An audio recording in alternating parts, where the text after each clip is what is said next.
Divide and conquer. Segmentation. Hi, Nance Rosen here. In our time together today, we're going to dig into the theory and practice of segmentation and target marketing with the goal of optimizing our customer relationship management and our outreach to new prospects. You know, each of us is a unique being, unlike any other, like a snowflake. You alone are the sole holder of your DNA, your fingerprint, voice print, iris print, position as a sibling in a particular birth order of your family, or maybe you're a one and only child. Psychologically, partially based on biology, partially on the environment, and partially on your mindfulness or initiative, you are unique. You love like no other person on the planet. You worry in your own particular way. You're a one-of-a-kind mix of fears, hopes, hobbies, passions, relationships, and priorities. Your behavior is idiosyncratic, and in this quality of uniqueness, so is everyone else on the planet. For example, maybe your idiosyncratic nature causes you to take more time to choose a cold beverage from the fountain at Burger King than you do on a travel website choosing a hotel in Belize, which is unlike most people. Maybe you gave up a promotion at work to have time to volunteer at a literacy program for new immigrants, which most other people don't do. In other words, you are a unique bundle of behaviors, preferences, attitudes, interests, opinions, friendships, family relationships, and even physical qualities. Of course, it would be ideal if marketers could reach you and everyone else with a one-to-one marketing message and one-to-one products or services designed just for each individual. In most cases, this is simply not feasible, financially and otherwise. So, marketers do our best to group like-minded people together, which allows us to mount relevant, compelling campaigns and build products and services for sizable audiences that we can reasonably predict will buy our stuff. We call this a one-to-many target marketing strategy because there are many people or companies in a segment, which allows us to use one message that appeals to these like-minded people. For example, consider 3 people who are vegetarians. One might have a religious tradition, another might have an ethical issue, and a third might be married to a vegetarian, so it's just easier to go with the flow than prepare separate meals. They might be eating the same thing in their homes, but for 3 very different reasons. The CRM touchpoints would be prepared to handle inquiries from the customers in these segments quite differently, and marketing might message each segment differently. The least effective and longest-standing communication strategy has been one-to-mass, a one-size-fits-all approach. In this increasingly abandoned approach, we would treat everyone who could possibly buy our product or service as one giant segment. Mass marketing and mass customer management assume that every customer or prospect who shows up has the same attitudes, interests, and opinions. It seems ridiculous now, doesn't it? By contrast, you can see that target marketing to multiple segments based on the group's attitudes, interests, and opinions isn't perfect, but it's generally smarter and more effective than one-to-one or one-to-mass approaches. In just a bit, you'll see it's equally ridiculous to treat everyone who's a certain age or has a certain income or a certain occupation like they're all one segment. To create meaningful segments, we ideally reveal 5 types of needs as we sort through all the customers and prospects we can reach in order to put them into segments. Typically, we would reveal those needs by marketing research, hopefully by digging into our CRM system or through primary research where we get the data we want by asking for it, or secondary research where we sort through data supplied by other sources. For example, we can access data from companies like BlueKai, which collects online behavior, or credit rating companies that collect purchase behavior. However we get it, the marketer Phil Kotler has identified the 5 needs that are essential for segmentation for any product or service. In this example, the product category is cars. The needs of a specific customer in a specific target are stated needs. The customer says he wants an inexpensive car. Real needs. The customer actually needs a car with low operating and maintenance costs. Unstated needs. The customer wants to be treated like a VIP by everyone helping him. Delight needs. The customer would love some extras like onboard navigation and leather interior. Secret needs. The customer wants the car to represent status, savvy financial dealing, and he wants to be the envy of all his friends. We'll dig deeper into needs later on in our course when we survey the topic of satisfaction. Segmentation is the basis of everything we can do successfully and do it in an accelerated time frame with customers and prospects. In other words, segmentation helps us get to yes more quickly. Why? Because we understand what are the true drivers of purchase behavior, and we can speak to those drivers or create products and services loaded to fulfill those drivers. It's like having a dartboard with the bullseye prominently displayed in laser-clear focus. You easily throw darts right to the center without wasting time or risking a loss to your competition. That's how significant an activity it is to segment a market based on what really matters. In CRM, we are segmenting in order to sell, upsell, cross-sell, identify our best customers so we can find more, develop products or services that have a ready audience, lower the time to collect accounts due, reinforce purchase decisions, get referrals, send powerful message, increase positive buzz, reduce negative buzz, gain more followers or friends, find and qualify prospects, help them move through the sales funnel into purchasing, and generally increase profitable involvement with our company by employees, vendors, investors, and the market. Now, are you convinced that segmentation is a critical part of CRM? We aggregate customers or prospective buyers into groups that have common needs and will respond similarly to a marketing action. The people in each group also share common priorities for the use of their time and money and similar purchasing power for the marketer's product form or category. Of course, the marketer, manager, service person, or sales representative may have to connect the product or service with the belief that it will fulfill what the customer desires. For example, safety is a desire for some customers more than adventure or any other competing desire. That's why Volvo appeals to some people who eschew BMW as high-performing, even though both cars are safe and high-performance. Note that the safety-seeking segment doesn't just find safety in cars. They might take their car budget and put it into an elaborate home monitoring system instead.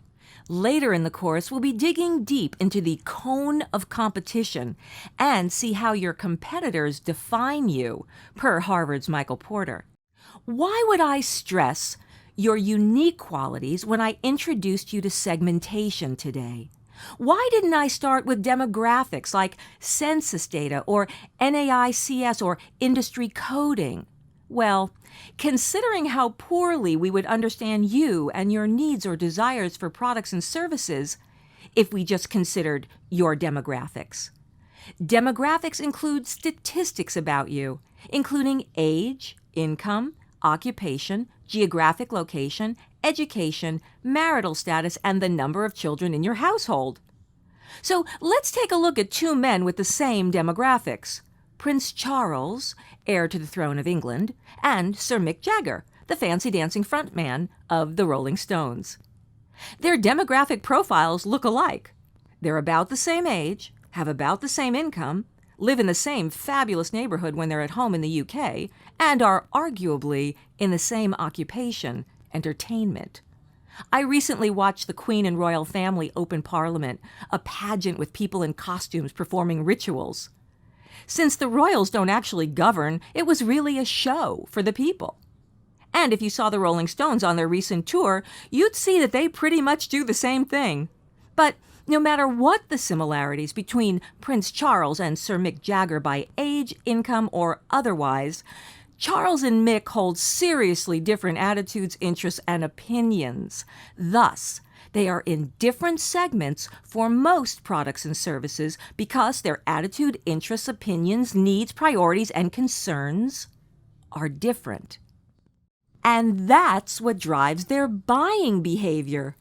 What people choose to do with their time and money is pretty much based on how they feel about themselves and the world around them.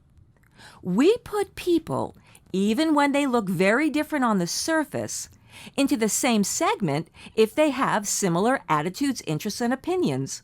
For example, a woman over 50 whose kids are finally out of the house and a young man in his 20s who hasn't yet taken on a family and mortgage may be in one segment when it comes to car buying.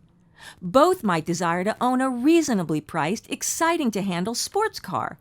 Why? Because they're in the me first state of mind. They both can afford to be a little reckless or at least a little carefree at this time in their lives while still fulfilling responsibilities at work. They both crave the sensation of speed and the power to use it, freedom. Why are they both interested in that? Well, the woman is done carpooling her kids who are now out on their own. She has some money to burn because her home mortgage is paid off, or maybe she sold a suburban family home and took an apartment in the city nearer to her job, so she has cash. The young man is employed in his first well-paying job, and he got a signing bonus. So he's got some money to burn because he still shares rent with 2 roommates. He isn't worried about saving his money for a down payment on a house, nor can he get enough time off from his new job to spend his money on travel. So while their life journeys and demographic profiles are very different, the older woman and the younger man are in one segment. We might call that segment me first, freedom-loving, thrill-seeking, but work is still a priority.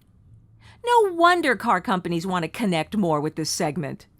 Every type of customer comes with fears and concerns, as well as spoken and secret desires.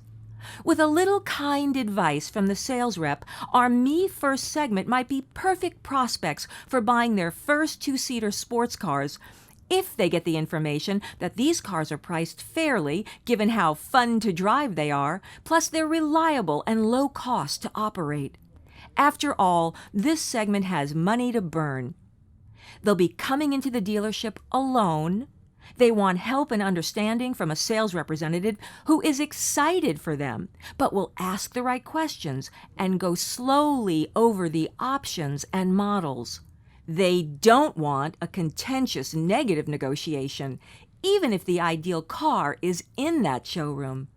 Can you see how understanding this segment helps you to shape the offering, sales conversation, and follow-up service, and the next sale to them?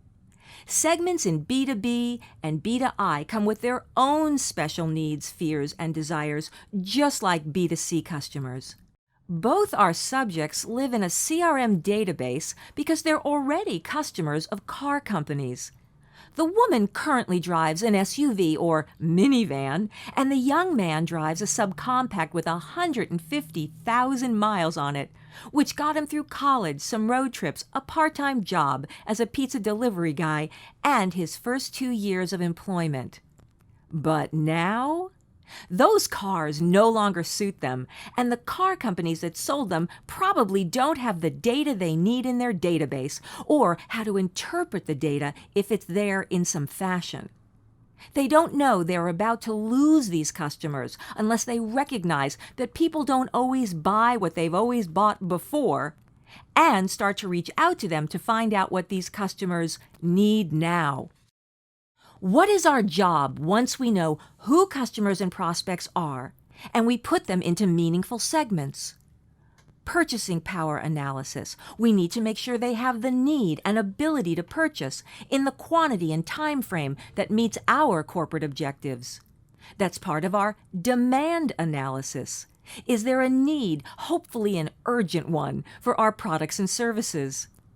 When can we forecast sales? What marketing programs or outreach should we design to increase awareness or ignite purchase? For answers, we often augment our own company data with additional data from aggregators like Blue Kai, credit rating companies, and other sources you'll find in this week's reading. What do we want to know? Their purchase history, their search history, the behavior of their friends on social media, and even what they've been downloading, viewing, or reading, and how much time they've spent on the relevant material to our products, services, or initiatives. Deeply understanding customers and prospects in this way helps you provide a quality sales forecast, which affects manufacturing, operations, inventory, and other departments in your organization. Make sure to look at the sample segmentations you find on our site to inspire you to go beyond demographics and go deeper into describing segments' attitude, interests, and opinions. As you go about your week, practice segmenting the people around you. That means asking questions and listening for their sometimes secret needs and desires. You might find this exercise erases any stereotypes or preconceived notions you have about how people behave relative to their age, income, family size, or otherwise. For your assignment this week, you'll create 2 segments for Meoculture. Visit meoculture.com to get started. Then create segment descriptions about people or organizations that will be lucrative prospects for Meoculture. I'm looking forward to seeing your description of each segment, particularly their problems, concerns, desires, needs, and relevant attitude, interests, and opinions that make them worth pursuing for Meoculture. And make sure to include a descriptive name for each segment that telegraphs the most key qualities about the people or organizations that make up each of the 2 segments.